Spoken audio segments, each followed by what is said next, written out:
What's up, Mortgage Coach community? I am sitting down with Cody Touchette. What's up, Cody? Hey, Dave, how's it going? Going good, man. So really appreciate the mastermind we did a few weeks ago for your Caliber crew. That was an awesome call. And thank you for doing that. Yeah, that was fun. It definitely was. So guys, Cody Touchette is one of America's most successful, best loan officers. I would interview him a lot more, but he tells me no a lot, which I always respect. He's been a speaker on the Modern Mortgage Summit. I've done full 1 hour top producer interviews with him. So you want to learn more about Cody, go check out like a couple full 1 hour interviews on his story. I think what distinguishes him in the market is, yeah, he runs a great team. Yes, they do over typically 200 million a year. What do you think you're going to land on this year, Cody? Well, the last couple of years, obviously, were COVID influenced. We were over 200 million there. The 4 years before that, we did over 100 million for those 4 years running, and I think we'll finish out about 130, 140 million this year, something like that. So incredibly successful. Him and his team are always among the top mortgage coaches in the country. They do over 100 TCA'S every single month. So one of the ways that they do so many TCA'S is not only are they servicing all their new leads with a total cost analysis, they're always doing annual reviews. And Cody is one of those producers that does semi-annual reviews. And so they're using, I mean, literally, I'm not exaggerating. I'll go look in a minute, but I'll bet you it's over 140 total cost analysis over the past 30 days. But what really distinguishes him is he's an investor in real estate, and he has a lot of passion in helping people become investors in real estate. So Cody, you are an investor. You're still pretty active as an investor in real estate. That's correct. Yeah. I started that, oh man, quite a number of years ago, really when the housing market had a downturn in 2006, right? So I started picking up properties in 7 and 8. And in the beginning, it was more flipping because obviously we weren't as busy in the mortgage world. So I started flipping. A few years into that, it looked like the market was recovering. About 11, we started to buy and hold. I've got 22 properties for 148 units now. So 148 doors.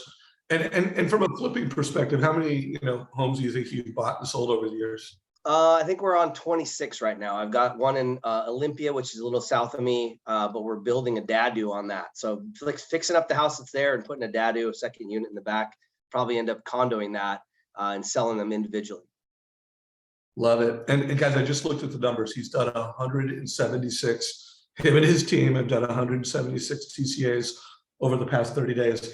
So I want to center this conversation around how you're coaching, mentoring, and helping families invest in real estate. And I know you're pretty proactive about house hacking, how you'll help first-time home buyers go from buying a house that they can afford or what they think they can afford to buying a home that has house hacking. So describe what you're doing and what the strategy is.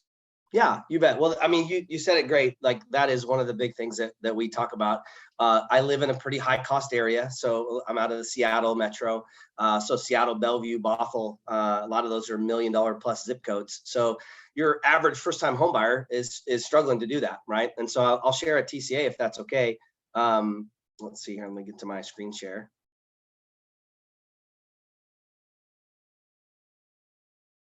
That's it. Yeah. So this was a client that we met with that had rent amount of about $3,000 a month. He's paying $3,040 per month.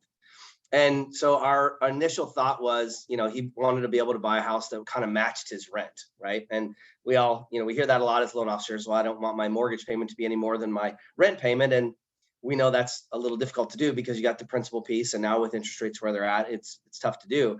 So for him, we wanted to show him what that looked like. So this far right column is the rent match, right? So that's a $425,000 house with relatively minimum down, pretty decent interest rate at the time. This was maybe a month or so ago, but you can see this gave him a payment that was within a couple of bucks of his rent payment.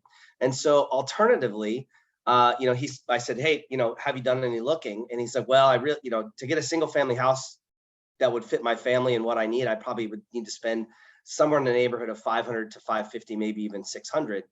And I said, okay, well, this is this is not the limitation of your qualification, but this is the limitation of your payment matching your rent.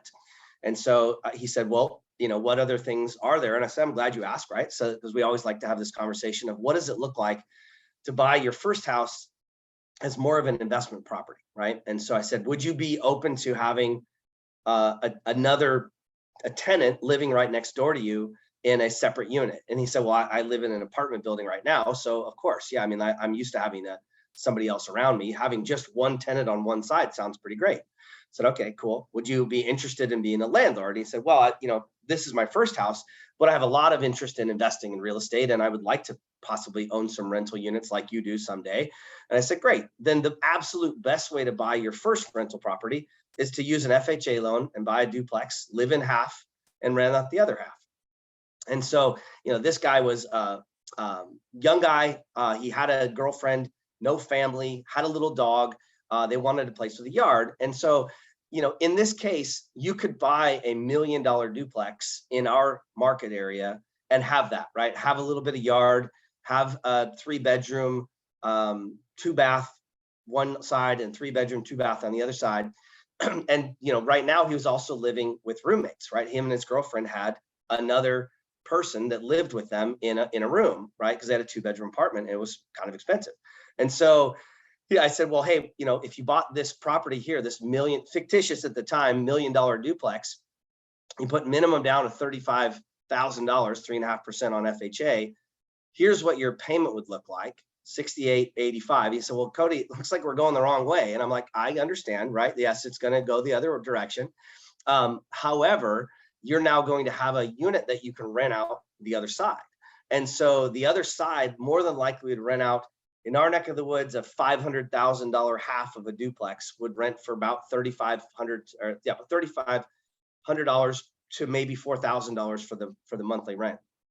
Plus, now he's got a 3-bedroom unit, and he's been used to living in a one bedroom of a 2-bedroom unit. So he could actually rent out a room to his roommate if they wanted to continue to go with him. That roommate was paying $750 a month. So if we can rent this out conservatively $3,500 a month, and we're bringing in another $500 to $750 per month, we're bringing in $4,200 a month in rent. That takes this payment down under what he's paying in rent, and he gets to buy $1 million duplex. So, I mean, this was a big eye opener for this couple. Like, he was just beside himself with the thought that he could be able to do this. And we conservatively said, hey, what does this look like from a tax savings perspective, right? And the tax laws have changed a little bit, but they're always changing. But we gave him some idea there. This is how much he'd be paying in principal. And then I went through and I ran it for him, what it looked like if he actually did get some rent, right? And we looked at that, and I mean, his net payment after getting the rent was $27.77, which is $250 a month less than he's paying in rent. So to be able to go from I can only afford a $425,000 house, which there are none of in my marketplace, to being pre-qualified and pre-approved to buy $1 million duplex, which he ended up going to do. Yeah, and I just want to make sure, guys, we're looking at go to the bottom. We're talking about building wealth with real estate. We're talking about pivoting the conversation from I'm a loan officer, like go to the bottom, Cody, and look at the wealth accumulation of that. We're also talking about strategies where, hey, you're building wealth with real estate and you're investing with a financial planner. You're really delivering advice and value beyond the typical loan officer, and you're building relationships with financial planners. How does that work with you, Cody? Yeah, no, that's a really great add-on to this strategy too. So what we also did was, I said, hey, what does this look like if you could afford this payment? Because he just wanted to keep his payment at $3,000 a month. It wasn't a requirement, right? They were very well qualified. They could have bought this $1 million house if they wanted to. So in this case, I said, well, hey, what does it look like if you take those rent dollars, and instead of pouring it into the house, you pour it in the S&P 500, right? Just a very simple, easy investment. Over the years, this is even just 10 years, right? He'd have $500,000 worth of equity gain, and I think it was about $800,000 in the stock market. Compared to that $420,000 house, not a bad thing compared to 10 years of rent and the equity gain that you would get out of owning one house. But look how much this levels up when you buy the bigger place and get the rent. It's really spectacular. Our financial planners love it. They love seeing this report because they're, they can't always talk about the things that we can talk about, and they can execute on the strategies. But I've had financial planners where they don't like to talk about necessarily mixing the house and their investments, but we know the house is an investment, and it can be used appropriately to really level yourself up over time. I actually changed this to 10 years because the 30-year numbers looked ridiculous, right? It was like $12 million in assets. Again, you're helping families achieve financial freedom with your advice, and you're becoming the most valuable advisor. When a loan officer is able to have this kind of strategy, you are more valuable than a financial advisor. You are more valuable than a realtor, and you're creating more value for that consumer. What percentage of your first-time home buyers do you make sure gets some type of a strategy or a report like this? Yeah, absolutely. Every one of our buyers, first-time buyer, multi-time buyer, refinance transaction, everybody gets a total cost analysis to be able to evaluate two or three options, sometimes four, depending on what we're looking at. And I think it's just super imperative to be able to give somebody a couple of choices so that they know, from a like a sales perspective and a clientele mentality. If you give somebody one option, then they're going to seek out other options. When you give somebody two or three that you're showing them the way, then they know that they got a chance to see what's out there and make a choice rather than just take what you gave them. And everybody that we talk to from even like especially first-time homebuyers, but even the other side of that coin too, right? Think about somebody that's on the other side, right? The downsizer. We've helped a lot of our downsizing clients buy properties with ADUs or buy multifamily properties where they live in one. And as you're aging, we've got one client that we really just turned things around for him. They came in and met with me, and excuse me, sorry, I don't know what's going on there. No, I just took it down. We were fireside chatting, so I just pulled down the screen.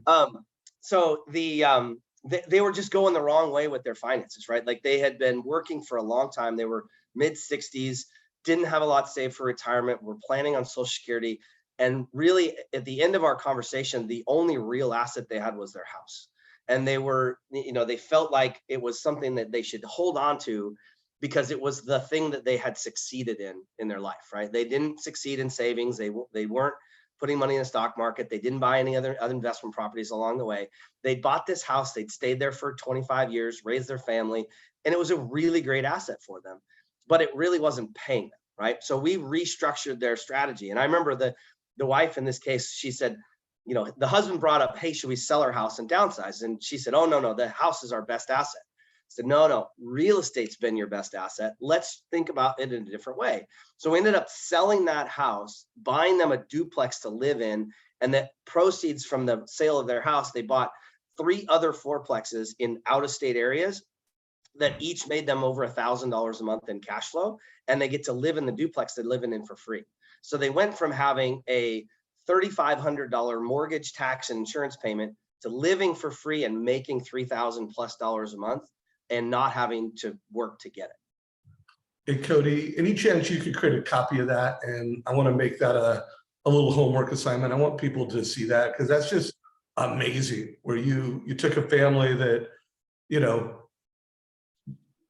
like you transformed their retirement years to where they could afford to live in an owner-occupied property, have that pride of ownership, and then create income from real estate. Yep. I would love to see that. Well, and again, like it's a win-win because on the other side, like I love having that impact on people as well. And the fact of the matter is that we did 4 transactions for them when maybe we were going to do 1. Right? Like we were able to help them get where they needed to go, but we did good by doing good, right? Like we did good for them. And of course we closed a number of more loans, and they're still one of our biggest advocates, one of our absolute raving fans. They refer everybody they possibly can to us because we've changed their lives. Yeah. And think about that, guys. Realtors like working with people like Cody, and this is another story. It's not Cody's story, but I just can't help but tell this. I mean, Cody's been doing this a long time. He has a team. This one right here, Ryan Wise, I mean, this is his 10th month in the mortgage industry, and it was last month. And he closed $1 million in loan on his 9th month in the mortgage business. And this was a referral from a realtor where the buyer said, hey, I'm going to wait. You know, I'm nervous. Rates have gone up. I'm on the sideline for a year. And he told a story where, like, hey, here's rent. He talked about, hey, you know, rates, they're higher now. So this is about a month old. But he talked about, hey, you know, you are in a market where you could get the home you want, and you are in a market where the seller is willing to buy down rates. So he talked about an affordability strategy.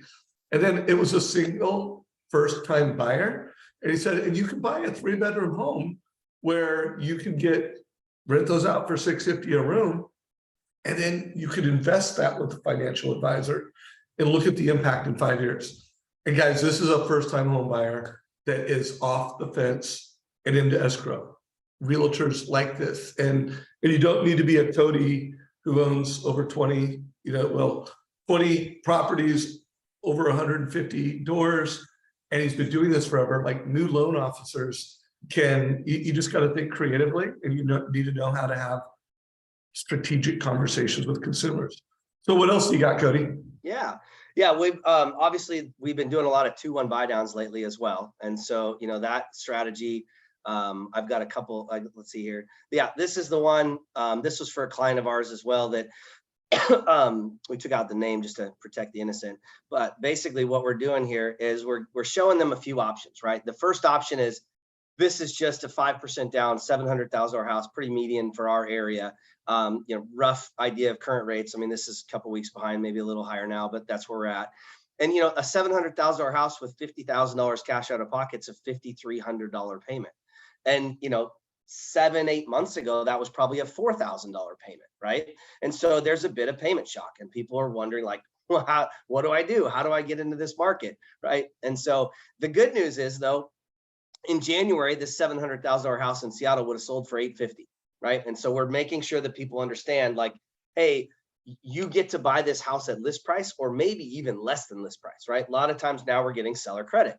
And so that's what we show them, like, hey, we could do a permanent buy down with 3% of the purchase price from the seller and buy this rate down to a more normal level. Still quite a bit higher than what you're maybe hoping for.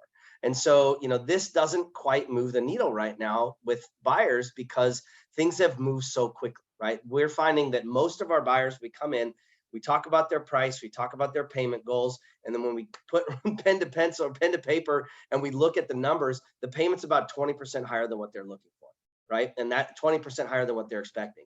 So that's where a 2-1 buy down can come into play and be really, really attractive. And so, you know, we look at this 2-1 buy down here. Basically, that's using the seller paid contribution to push that rate from a 7 1/8 rate, not in a permanent buy down at 6.125, but a temporary buy down at 5.125. And that moves the needle, right? Now we're back in the wheelhouse of where they want to be, right? If we're at 50, round numbers, $5,400, and we go down to $4,500, that's about a 20% reduction, right? Your $1,000 would be a 20% reduction. So you're pretty close to where they need to be. And then we show them, right? This is our expectation. Fannie Mae, Freddie Mac have come out and said reports, and maybe they've adjusted that a little bit, but we're thinking that probably somewhere in the next year to 18 months, we see rates back in the mid-4s again. And if that does happen, then now we're looking at this $700,000 house at $4,200 a month in payment. And that's a winner, right? And they're like, that we really like. And I show them, again, full transparency, this column here is year 1. This column here is year 2, because it just so happens that's the same rate.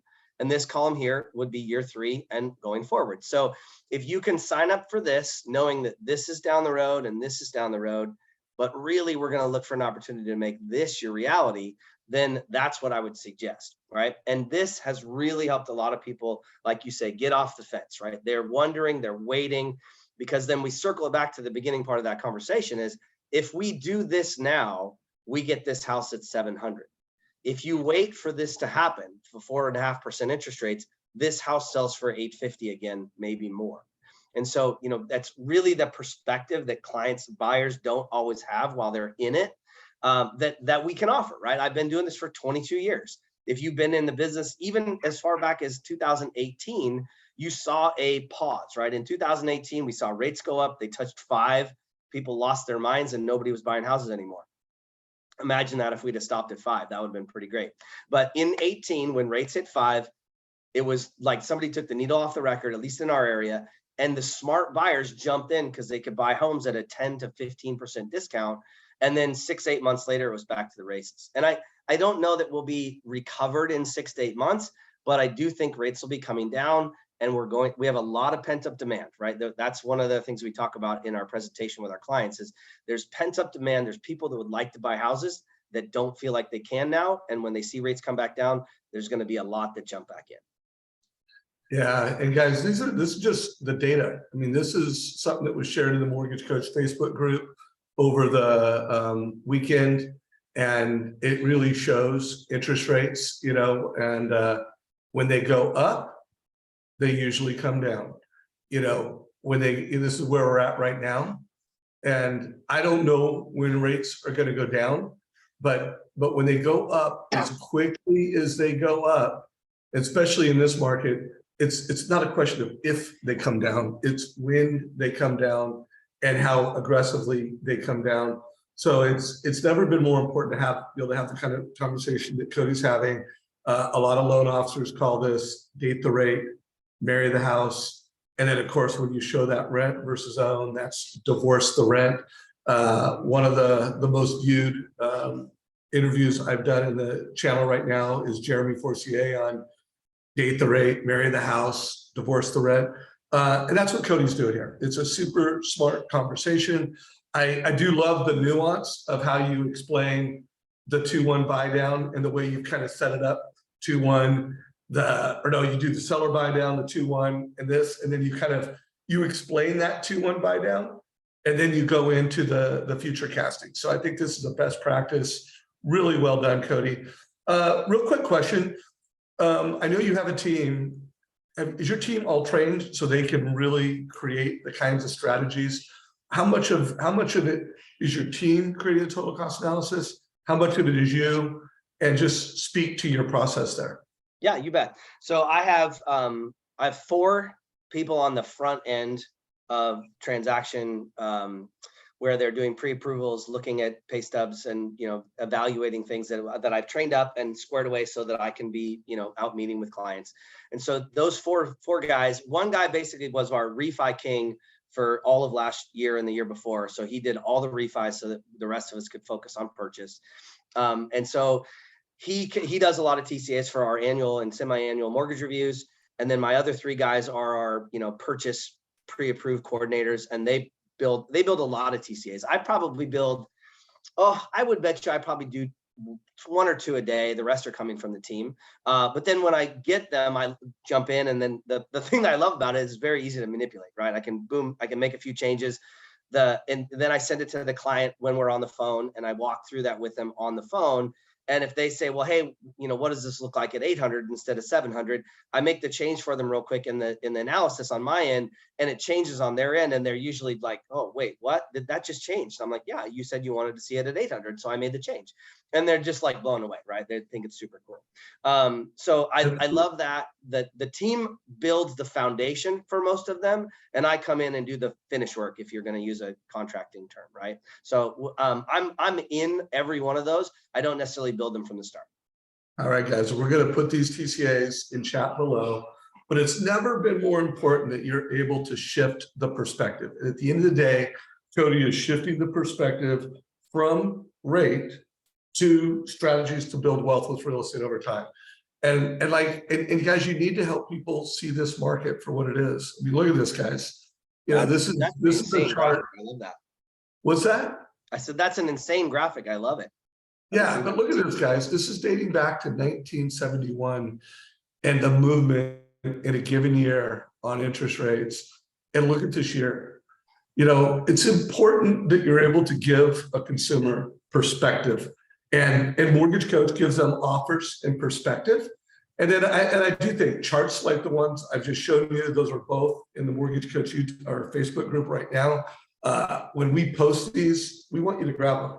That first one I give John Downs credit for. He shared that online. I put that in the Mortgage Coach, but it's never been more important to provide education and perspective to consumers to help them make great decisions. So Cody, you got one more story and best practice to share? Yeah, so this is a little deal that we put together. I would love to share it with you guys, just because I've shared it with some of my coaching students and they all have swiped and adapted it. And so I'm happy to send this to you, and I hope that other people get some use out of it as well. We call it a flip book, and it's just a market update flip book. Basically what I'm doing is, I can tell people all day long that I think rates are coming down and I think it's a great time to buy, but and that's my perspective, but I like to show some stats and detail behind it, right? So I put this together because I wanted to show them like what we're talking about and why I think rates are going to get better, right? So this is just the peak inflation graph. This is from MBS Highway. We just rolled on, I got to update it, sorry. We rolled on a 0.6 from this 0.3 that we rolled off, right? So August here was 0.6, we went to 0.6 in September, and we took off a 0.3 and we added a 0.6, so inflation went up. But now next month, when we get the reading in the first week of November, when we have this August reading, I think it's going to be lower than 0.6, so you're going to start to see inflation go down. And then I think that every month for the next 4 months is going to be a lower number than the number we're rolling off. So I think we're going to start to see inflation go down. That's going to help bond traders feel good about buying bonds. And then we're going to start to see interest rates come. So I show this to a client. They don't always get it, but they understand that I get it and that I know what I'm talking about, and that they have a lot of belief in that. Now, the question, I don't know where inflation is actually going to go, but we can see no wonder it went up in July, August, and September because we had really low readings. Now we have some high readings, and those are going to roll off.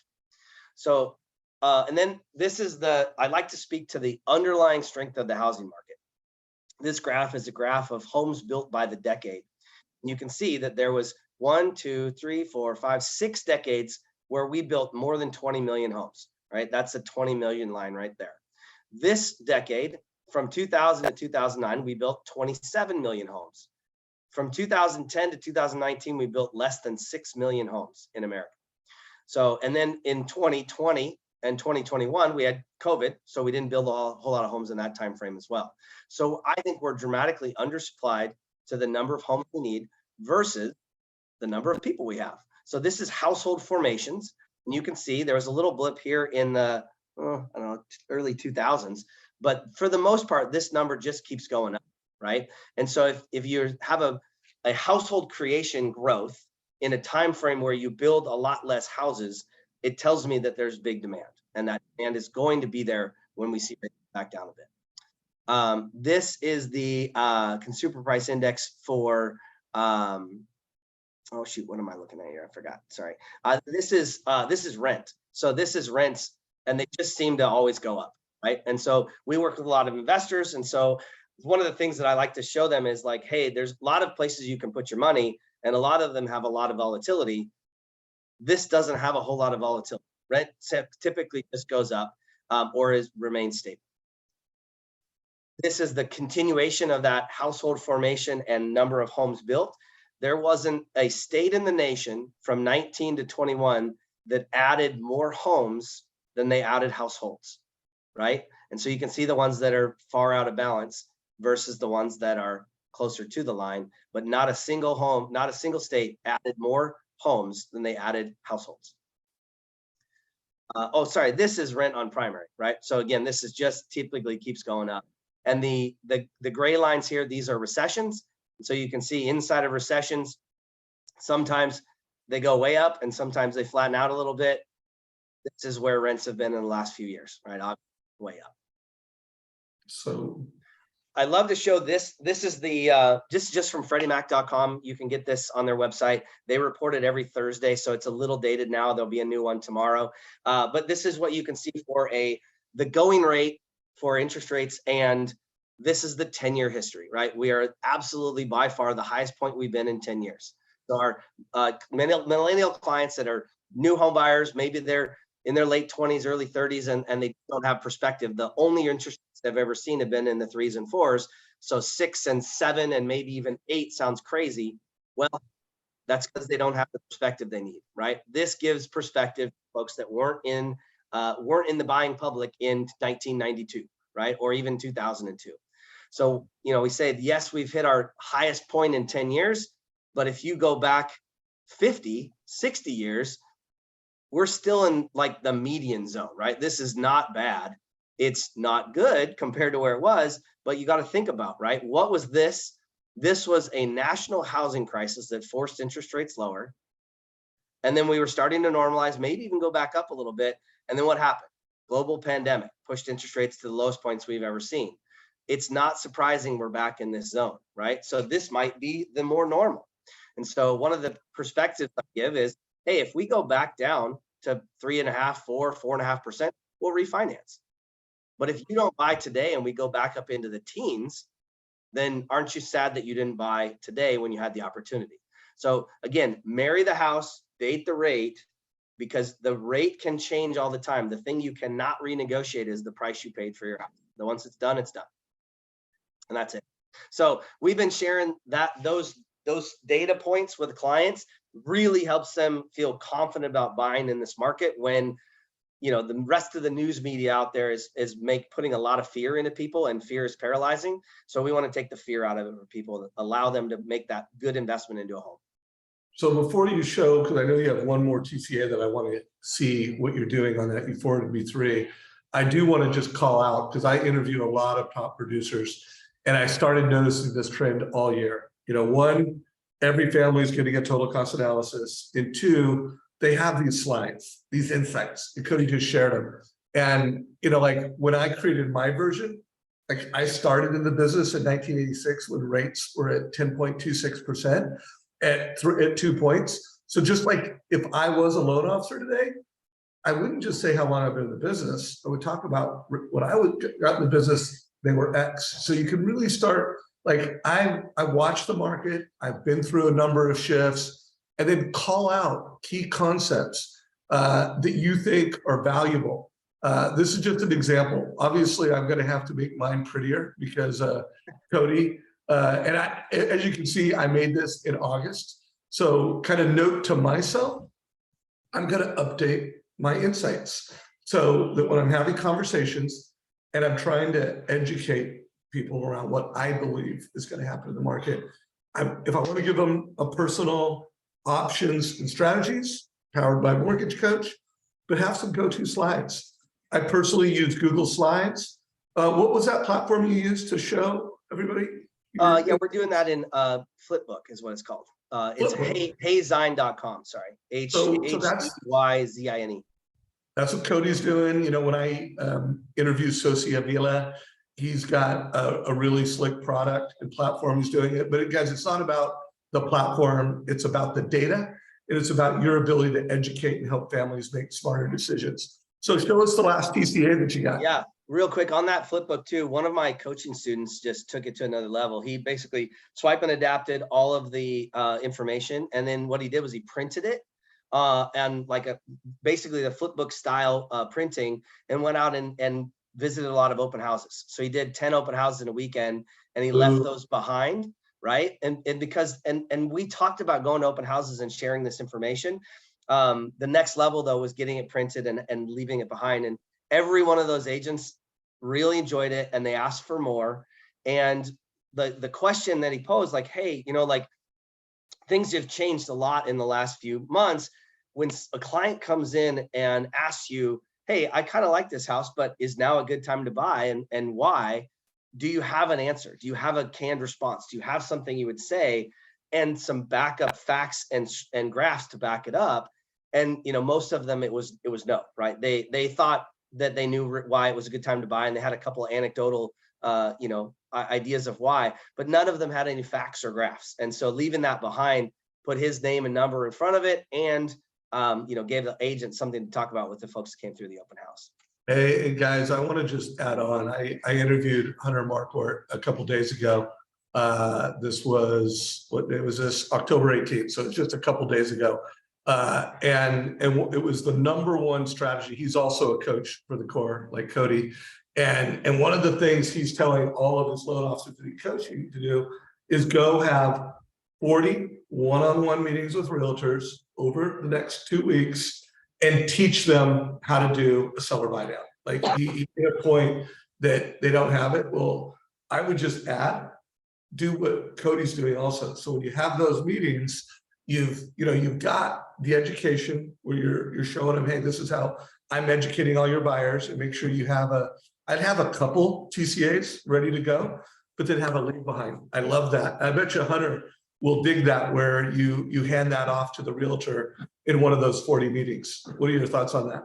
Oh yeah, I'm certain of it. Actually, I'm going to see him tonight at dinner. So I will definitely share it with him. And yeah, I mean, it was an assignment that I gave our coaching students as well. And, take this if you like it. But basically what we've done is we've chopped up Q4. And so you mentioned we do an annual mortgage review and step it up to a semi-annual mortgage review.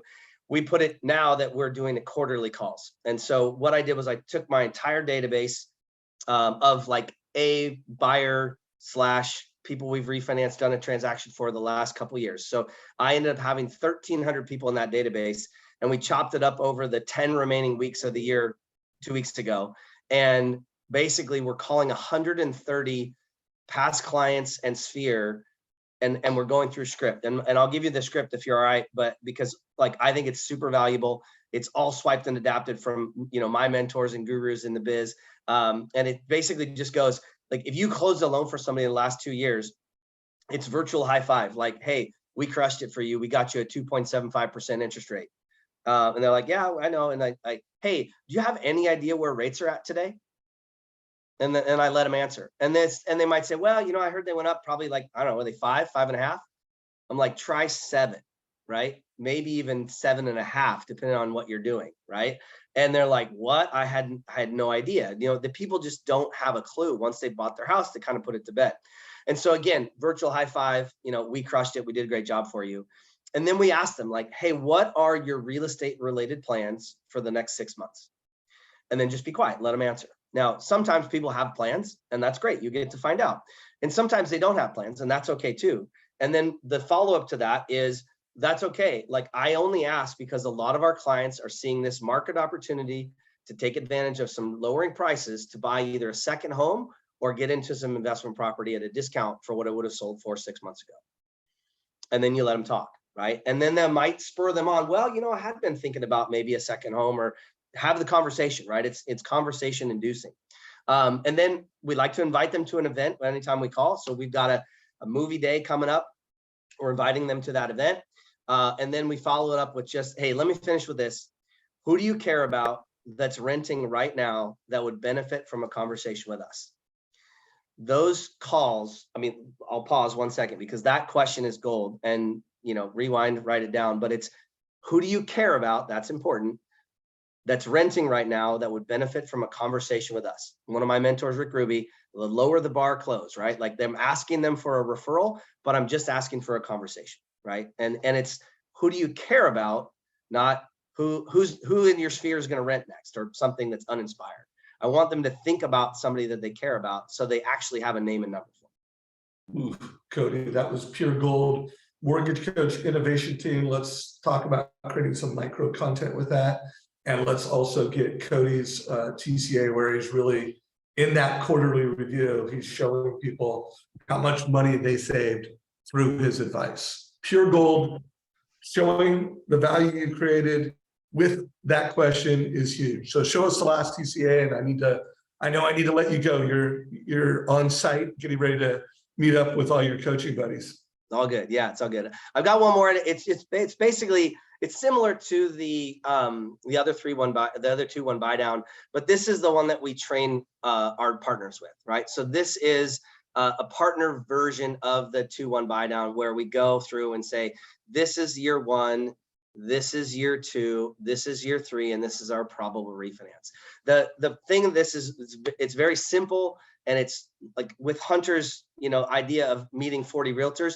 Take this with you so that you can show them exactly how this shakes out, right? Because it's super important for them to understand that it's an $844 a month savings the first year, a $432 a month savings the second year, and then it's back to what it would normally be, about a $5,000 payment for a $650,000 house, and then our idea of what their refinance would be at the end. If you're not giving that proposed or the future version that I think Dave says future cast. I love that word. If you're not future casting what's available for them when things normalize, then I think you're missing that piece. And that really helps people feel comfortable about what's coming. And I feel pretty good about that number. So guys, if you are a loan officer that's meeting with realtors and talking about how you're helping solve the affordability challenges of this market, and you can't have this conversation and provide vivid options, you're just at a disadvantage. And this is, at least what I'm hearing, tell me if you're right, this is one of the best markets to recruit real estate agents. You know, how would you rate this market in terms of your ability to get meetings where you're solving problems and to actually gain market share with agents? You know, that's interesting you bring that up, because what I would say is there was a period of time where it was actually quite difficult, because when you went from, like, I feel like the inflection point was basically Memorial Day, right? Like May is when all of a sudden things stopped, right? The interest rates touched 6 and they just kept on going. All of a sudden buyers were, I'm going to push pause, I'm going to wait. Agents got that in their head. A lot of loan officers got that in their head. And so loan officers were hustling in June, July, and August. And so it was kind of difficult to get a realtor that wanted to meet, because they were getting so many calls every day. That has changed. Those calls have fallen off. Some of those loan officers, I hate to say, are probably not making calls because they're probably not in the business anymore. The ones that are still here, there's still a lot of people that are paralyzed with fear and they don't want to pick up the phone. The agents that I'm calling now are glad to hear from me, and they want to hear about strategies, and they want market updates. They want stats and numbers. And so if you have fallen off because in that window of time, people weren't picking up your call or they didn't have time to meet, get back on that horse, right? Get back on that horse and start making those phone calls, because they do want to hear from you now, and they're not being barraged like they were over the summer. Cody Touche, pure gold. Thank you for your leadership. Thanks for making time to come in and pour just pure value and strategy into the community. My push to everyone is, even when rates come back down into the 4s, people that refinanced and they have a loan at 2 and 3, they're going to be less likely to move up. So if you want to truly be valuable to realtors and to your local community, you need to be able to talk about investing in real estate. You need to be able to talk about second homes. You need to be able to talk about house hacking. You need to be able to talk about date the rate, marry the house, divorce the rent. Like, these are strategies that are really required going forward. So if you're a manager, make sure your loan officers are trained. That's what we do in our community. I'm interviewing people like Cody. I interviewed Shayla Gifford yesterday. I interviewed Dan Keller a few hours ago. I interviewed Hunter Marquardt last week. You know, we're interviewing the best, most successful loan officers that there are loan officers. They're strategists. They're financial strategists at helping consumers build wealth with real estate with advice. So Cody, you the man, bro. All right. Thanks, Dave. Give me a little, give this a like, guys. Share this with anyone. I'm going to use Cody's close. If you know, if there's someone you care about that's in mortgage, share this with them. Let them know that we're out there for them. Take care, everybody. All right. Thanks, guys.